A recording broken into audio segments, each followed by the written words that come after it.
առանձնահատուկ շնորհակալ ենք մեր հայրենակիցներին, ովքեր այսքան ժամ տրամադրեցին շաբաթ օրով, ոչ աշխատանքային օրով եւ իսկապես բարձրաձայնեցին իրենց ձայնը հանուն փոփոխությունների։ Մի քանի շեշտադրում էի ուզում ներկայացնել, այնպես ստացվեց, որ այս օրերին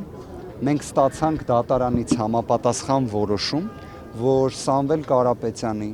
ապօրինի քրեական վարույթի վերաբերյալ առաջին դատական նիստը տեղի է ունենալու ապրիլի 15-ին ժամը 10:30-ին։ Եթե մենք ունեցանք հնարավորություն, որ Սամվել Կարապետյանի ապօրինի տնային կալանքը վերացվի, մենք կունենանք նվազագույն քաղաքական հնարավորություն Սամվել Կարապետյանի կողմից մասնակցելու ուժեղ Հայաստան դաշինքի ցուցակի ձևավորմանը։ Մենք նախապես հայտարարել էինք, որ այսօր նաև ամբողջական ցուցակն է ներկայացվելու, բայց քանի որ դրան հաջորդեց այն իրադարձությունը, որ մենք ապրիլի 15-ին դատական նիստ ենք ունենալու, իսկ որ պատկերացնեք ժողովրդավարական նույնիսկ նվազագույն երաշխիքների պահպանմամբ երկրում չի կարող քաղաքական հայտ ներկայացրած կուսակցության նախագահը հնարավորություն չունենա շփվելու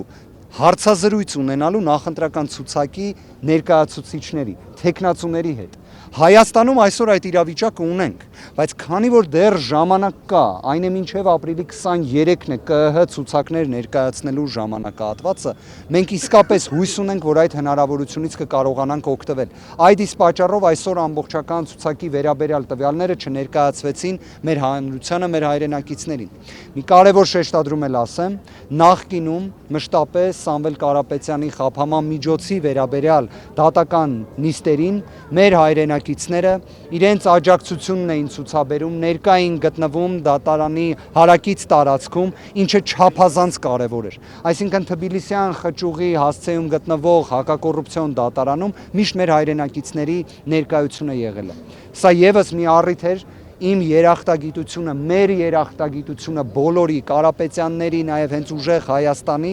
երախտագիտության խոսքը ընդգծելու եւ եւս մեկ անգամ նշելու, որ ապրիլի 15-ին ժամը 10:30-ին կրկին նույն հասցեում, նույն հակակոռուպցիոն դատարանում տեղի է ունենալու Սամվել Կարապետյանին վերաբերող ապօրինի քրեական վարույթի քաղաքական հետապնդման առաջին դատական նիստը, որի շրջանակներում միանշանակ է նաև, կարող եմ այդ կանխատեսումը անեմ, մենք կունենանք հնարավորություն խափանման միջոցի հարցի քննարկման։ Չեն ունեցել մակագրվելուց հետո խոսել, գործը մակագրվել է Դատավոր Դոլմազյանին։ Գիտեք, ես հատուկ հիմա առանձին ակնկալիք չեմ նշի, ես պարզապես մի բան կնշեմ, նվազագույն իրավական երաշխիքի գործարկման պայմաններում, երաշխավորման պայմաններում տնային կալանքը րոպե շուտ պետք է վերացվի։ Առհասարակ այս քրեական վարույթը պետք է դադարեցվեր, բայց քաղաքական հետապնդումը այնպիսի մի հրեշավոր կենդանի է, որ այդքան հեշտ չի ստացվում դրա դադարեցումը, բայց առնվազն տնային կալանքը որպես խափանման միջոց պետք է վերացվի։ Եթե չի վերացվում, ապա եկեք արձանագրենք, որ իսկապես ժողովրդավարությունը ոչ թե քայքայված է Հայաստանում, այլ ընդհանրապես ոչնչացման ճանապարհին է։ Չի կարող իրավիճակ լինել, որ քաղաքական հայտ ներկայացրած կուսակցության նախագահ 10 ամիս լինելով կալանավորված, գործը գտնվելով այլևս դատարանում, այսինքն նախաքննությունը ավարտվել է, չի կարող չէ որևէ ռիսկ լինել, այդ պայմաններում իր խափանման միջոցի ինտենսիվությունը պահպանվի, այսինքն սա դասագրքային ճշմարտություններ են, սա ոչ թե սուբյեկտիվ գնահատողական դատողություններ են։ Եվ պարոն Վարդանյան, այսօրվա մասին ինչ տպավորություններ ստացաք, արդյոք այսպես արդարացրեցին սպասելիքները։ Ես պարզապես կարծում եմ նաև թիմակիցների անունից ուզում եմ փոխանցել մեր երախտիկի խոսքը, մեր շնորհակալությունը մեր հայրենակիցներին, իրենց թե աջակցության, իրենց թե խոսքի համար, իրենց ուժի համար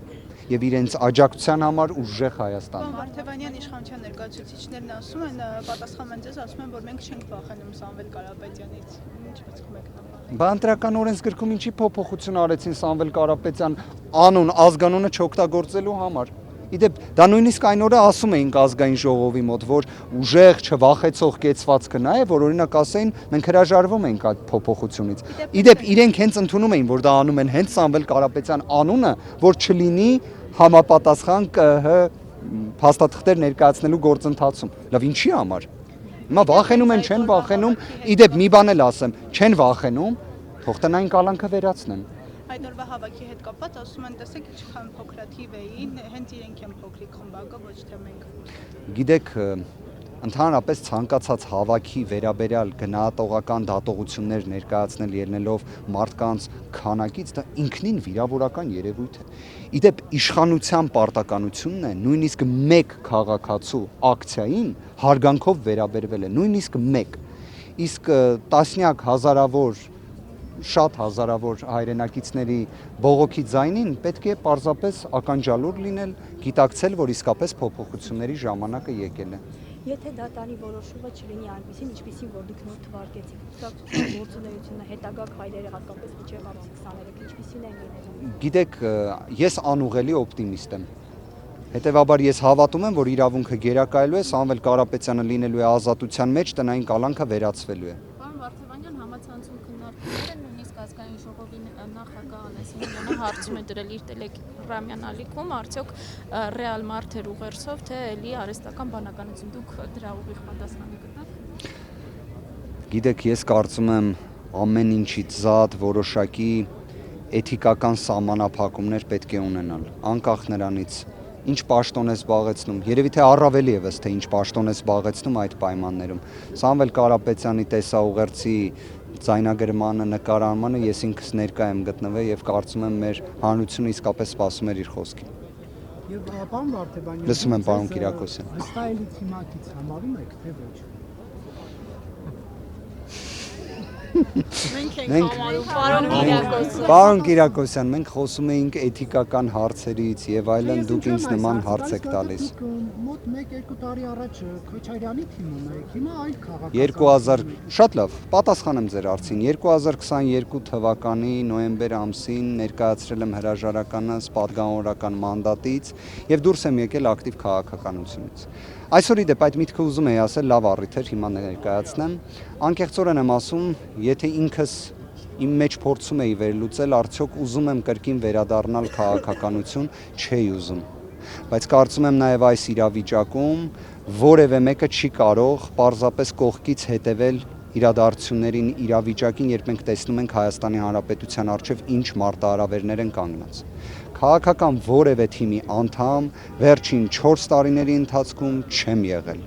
Ստացել եմ առաջարկ ուժեղ Հայաստան կուսակցության նախագահի կողմից։ Ընդունել եմ այդ առաջարկը, պատիվ եմ համարում լինելու մասը այսպիսի ուժեղ տաղանդավոր թիմի,